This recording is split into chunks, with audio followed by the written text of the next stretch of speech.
जावना दिलड़ी ने माणी को मदीने है जावना मदीने है जावना वल नहीं आवना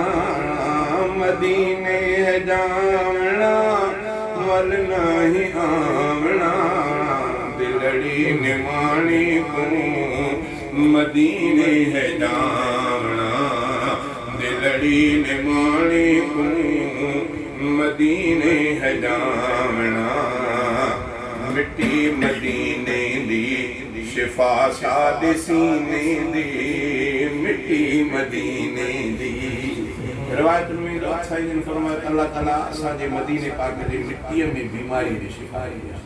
रिवायत में हिकिड़ो साहबी आयो साईं जन मस्जिद नबी में जख्म उस पेर में साईं जन छा चीज़ जख्म थी पियो नासूर करे पाण करीम जन पाण जन मुबारक थी उनके नुख परे परे करे आंगुर मुबारक में तला जुबान तलाए वो आंगुर के तलाए वो लाए वो पाण फरमाए अल्लाह असा दिन दुआ में मिट्टी दे सकते मदीने मिट्टी से शिफा दे साहबी फरमाया कि मिट्टी मदीने दी लबनी हदीस मीदान शायद साईं जन जड़े कहते फिनो पढ़दा गालबन बुखारी शरीफ दे हदीस अन आयशा रज़ियल्लाहु तआला अन्हा क़ालत कान नबी सल्लल्लाहु अलैहि वसल्लम यक़ूल फी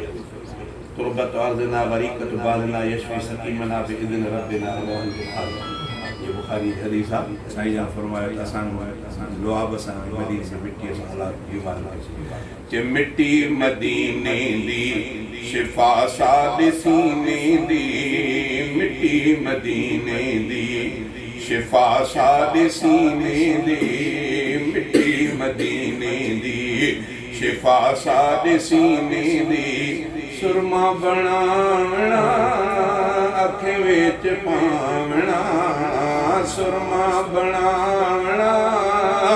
अख विच पावना दिलड़ी ने माणी को मदीने है जावना दिलड़ी ने माणी को मदीने है जावना मदीने है जावना वल नहीं आवना मदीने है जावना वल नहीं आवना दिलड़ी ने माणी को मदीने है जावना दुनिया दे और मेवे खारज न थी वे दुनिया दे और मेवे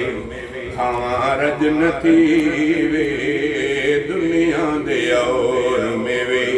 खारज न थी वे मदीने जा खारता खजूरा को खावना मदीने जा खारता खजूरा को खावना दिलड़ी ने माणी को मदीने है जावना मदीने है जावना वल नहीं आवना दिलड़ी ने माणी को मदीने है जावना दिलड़ी ने माणी को मदीने है जावना आब और मिल से प्यास मिल से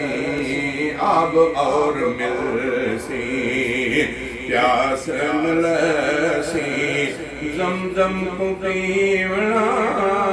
प्यास बुझावना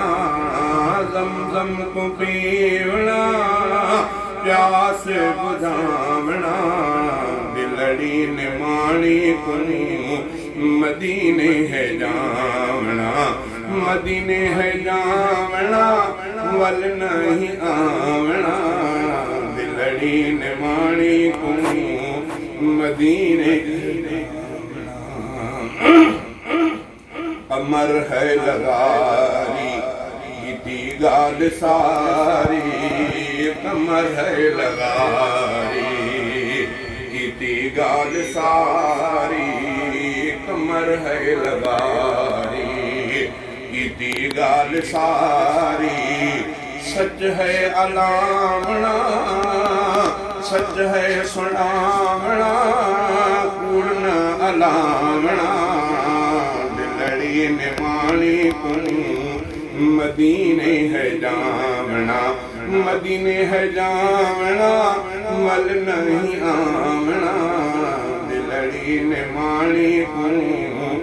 मदीने है जावना।